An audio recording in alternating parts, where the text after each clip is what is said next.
Bizim bir keviz Peygamber aleyhissalatu vesselam'ın kızı Fatıma-tü Zahra. Peygamber avrup duragan zamanla, çöşeğinde yatıp duragan zamanla çıkıp olmayan bolup, girik geldi de bayta üstüne kızı Fatıma radıyallahu anha. Fatıma girik gelgen zamanla Resulullah görüp kızın gıriyine çakırdı de bayta. Bir eksüyedi Peygamber Fatıma. Gıriyine çakırıp oturttu dey. Oturttu Peygamber aleyhissalatu vesselam kızının kulağına bize arşiv işledi dey. Fatıma-tü Zahra yiladı de bayta. Biraz da kalmayı Peygamber aleyhissalatu vesselam kulağına dağı da bize arşiv işledi de bayta.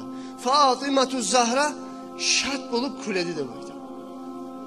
O zamanla bunu görüp dura Peygamberimizin katına Aişet radıyallahu anha. O zamanla Aişet tiladı yalvardı dey Fatıma ya Fatıma.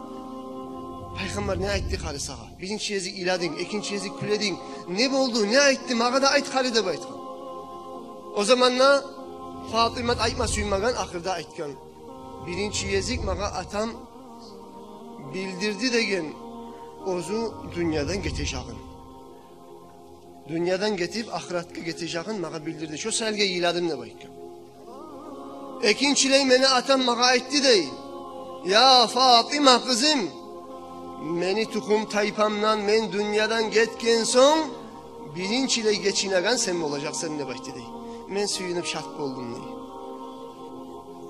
Biri bizge aytsa, uzak kalmaysan, ölesen, geçinesen nese, suyuna biz mi, şart bola biz mi, küley biz mi? Fatıma-tü Zahra ne gerek şart bulgan, ne gerek külegen? Ne gerek munçakı suyunçluk girgen onun yüreğine? Resulullah'ın suyunmaklık. Peygamber aleyhissalatu vesselam, atasının suyunmaklığını güçlülüğünden, Fatıma-tü Zahra'ga ondan ayrılıp uzak dünyada durmak paşmanlık. O kadar tez ölüp yolukmak suyunç. Dünyada peygamberini biz suymayı turup getirip kalsak, suymayı peygamberine yoluksak ne olacak bizim halimiz?